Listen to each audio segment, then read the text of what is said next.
Yan guys, tutorial tayo. So sa mga hindi pa marunong sa diesel, tatanggalin natin ang tigas. Kasi marami akong nakikita sa Facebook na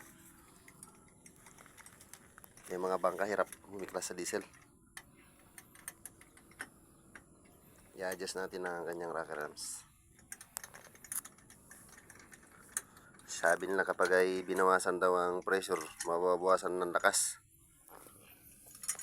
Mauubos ang lakas natin kay class niya kapag di natin binawasan ang tigas dito kapising. Yan o. Tignan nyo to. Dito lang tayo nag-adjust. So napakaluwag kasi ginagamitan na ng pillar gauge yan. So tayo, hindi natin gagamitan ng pillar gauge. Pudot-dot lang tayo.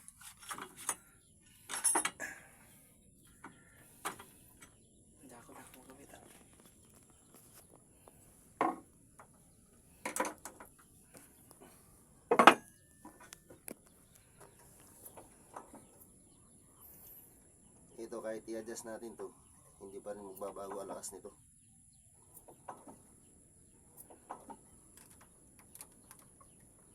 Sabi nila pag ay in-adjust daw to, magbabago ang lakas.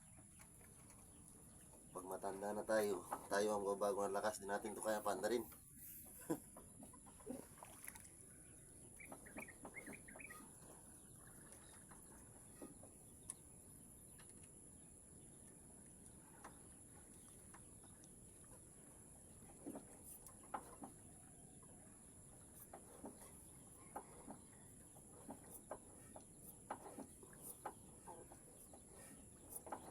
Guys, oh, tingnan yung tunog niya.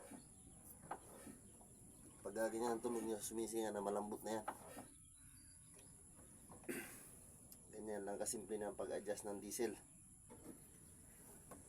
Pwede din tayo hindi gumamit ng release dyan.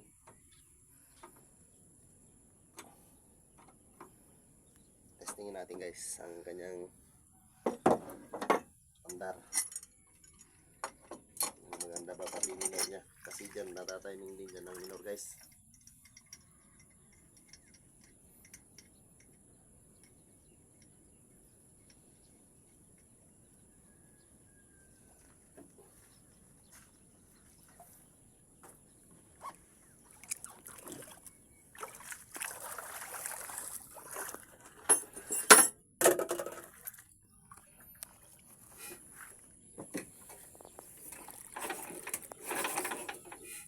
Kamay mo sa ano, baka sumabit.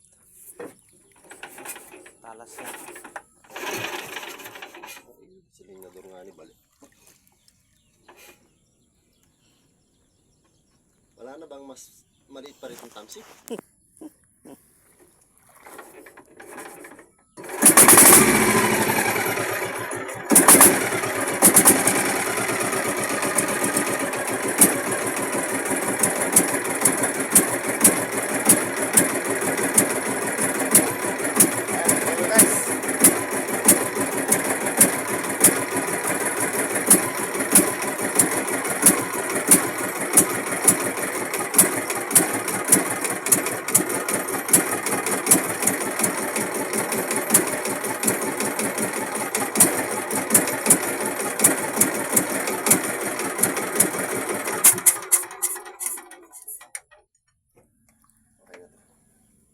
Ganyan lang kasimple tayo mag-adjust ng diesel.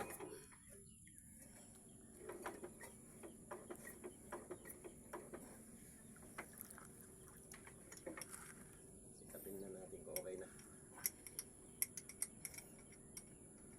Ibot pati vibrate niya, no?